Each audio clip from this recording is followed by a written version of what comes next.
Jadi ini yang nak sampaikan. Harus teliti. Penguatkuasaan harus jelas. Dan kita banyak masalah. Dalam 2-3 minggu ini, dari SPRM-nya, dari kuilnya, dari orang nak dakwah pun ada. Dari semua bangkit sekarang. Ya, kita harus tangani dengan baik.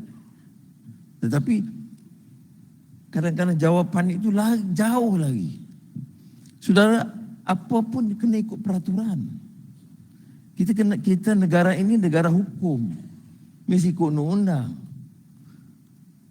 Saya terlibat juga dalam kegiatan-kegiatan dakwah dulu. Tapi kalau orang nak buat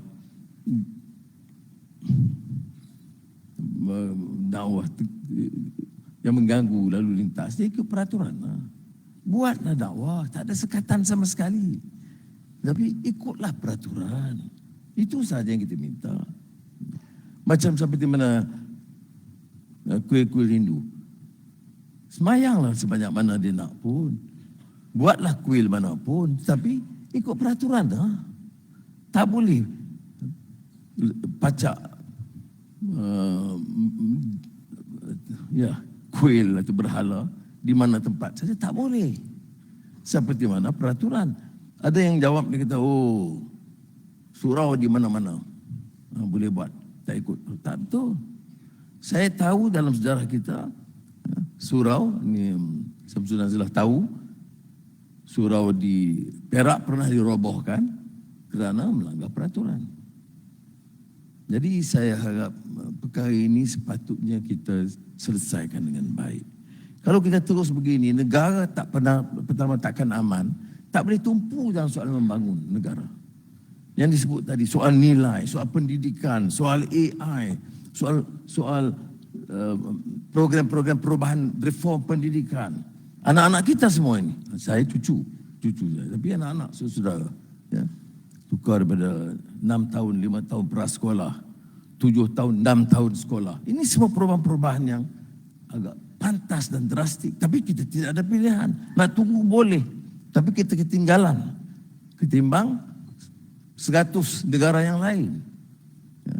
Dan ini memerlukan dana tambahan, 1 bilion ringgit tambahan. Tahun ini, latihan guru, baru, semua. Saya fikir yang perlu bagi negara kita, yang guna Madrasah Ramadan ini, masa kita kemaskan diri kita, perbaiki prestasi kita, betulkan apa-apa kekurangan, kelemahan kita. Kemudian usahakan supaya negara ini lebih teratur. Tanggungjawab membangun negara ini bukan tanggungjawab satu pihak. Seperti punya tanggungjawab keamanan. Kata ini tanggungjawab polis saja. Tak betul. Itu tanggungjawab semua harus membangunkan.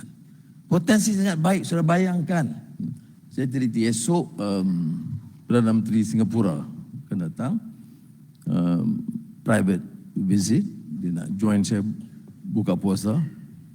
Saya kata syaratnya masa dia turun airport, dia tak boleh makan sampailah buka puasa.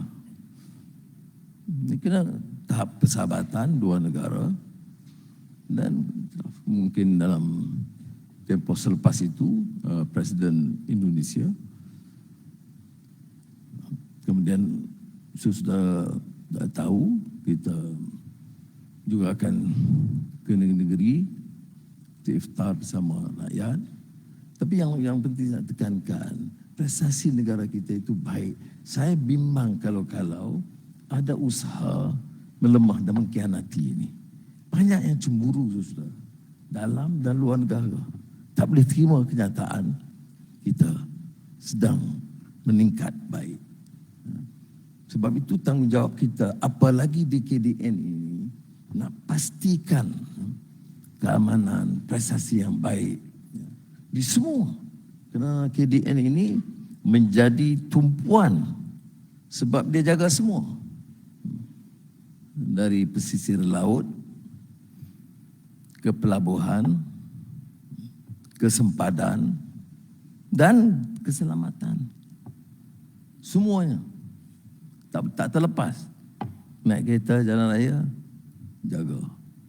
Pergi airport, jaga. Tak boleh lepas. Kerja sudah terperangkap.